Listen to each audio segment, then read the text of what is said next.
Okay, so let's talk about this weird feeling we all have. We're more connected than ever before, right? But at the same time, there's this really strong pull to just disconnect, to log off.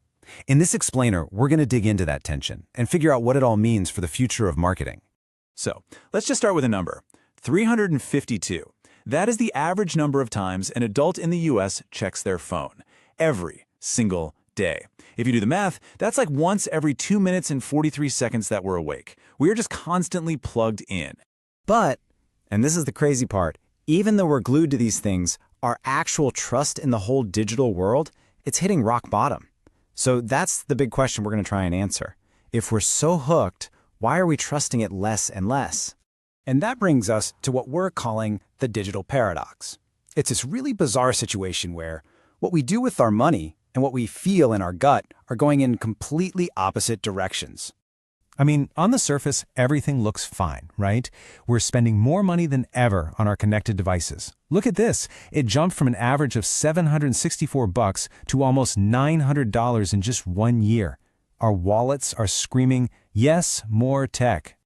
But here's the story hiding underneath all that spending. Our trust is absolutely cratering. We're now at a point where less than half of us think the benefits of being online are worth the privacy risks. And get this, that's down from 58% just last year. It's the lowest it's been in years. So we're buying the new phone, but we're not really buying the sales pitch that comes with it anymore. So, why? What's causing this huge disconnect? Well, that leads us right into our collective state of burnout. You know the feeling. The constant dings, the worry about who has your data, just the sheer exhaustion of it all. It's pushing us to a breaking point. And the data here, it's pretty staggering. I mean, think about it. The global average for screen time is almost 5 hours a day. 71% of teenagers feel actual anxiety if they're separated from their phone for just 30 minutes. And the privacy thing? It's huge. 86% of Americans are worried about it, and most of them are really concerned with just how much data companies are vacuuming up. And if you think those are just stats on a page, listen to this quote from the musician Tim Arnold. He said it was harder to give up his smartphone than to recover from drug addiction. Let that sink in. The phone was harder to quit. This isn't just a bad habit we're talking about. For a lot of people, it's a real, serious dependency. So, as you'd expect, all of this burnout is creating a huge pushback, a real cultural movement that's picking up steam.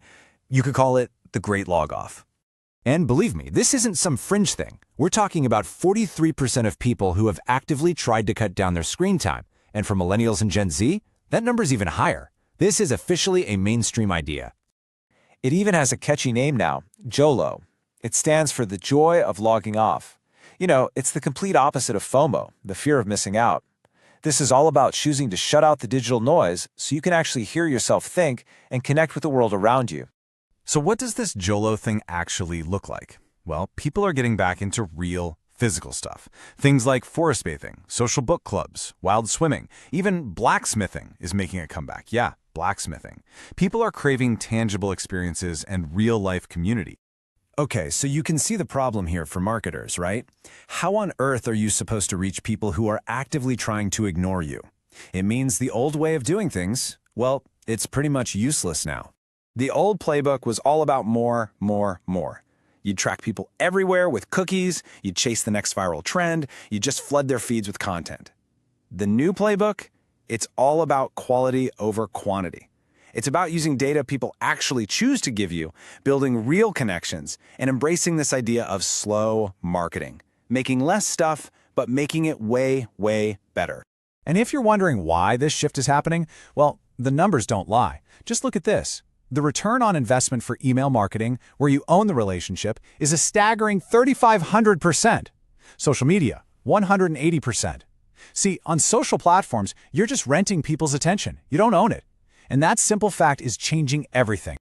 So the new strategy is getting pretty clear. First, the whole world of third-party cookies that follow you around the internet is going away. That's a huge win for privacy. Second, smart brands are embracing slow marketing, so they stop being part of the problem. And third, the real goal is to build direct relationships on channels you actually control, like an email list, where every conversation is based on trust. And this all boils down to one final really powerful idea. In this new world, not all attention is the same. We have to start thinking about what it's actually worth. McKinsey came up with this really elegant formula. It says, valuable attention equals focus plus intent. So it's not just about how long someone looks at something. It's about how they're looking. Are they zoned in? And why are they there in the first place? Are they actively looking for something or just mindlessly scrolling past?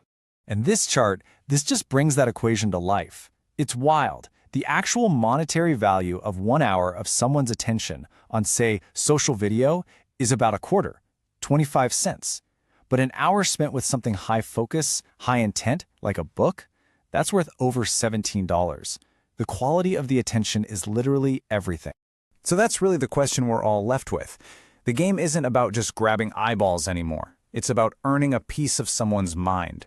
Are you actually creating something worth their focused, valuable attention? Or are you just another part of the noise that they're trying so hard to escape?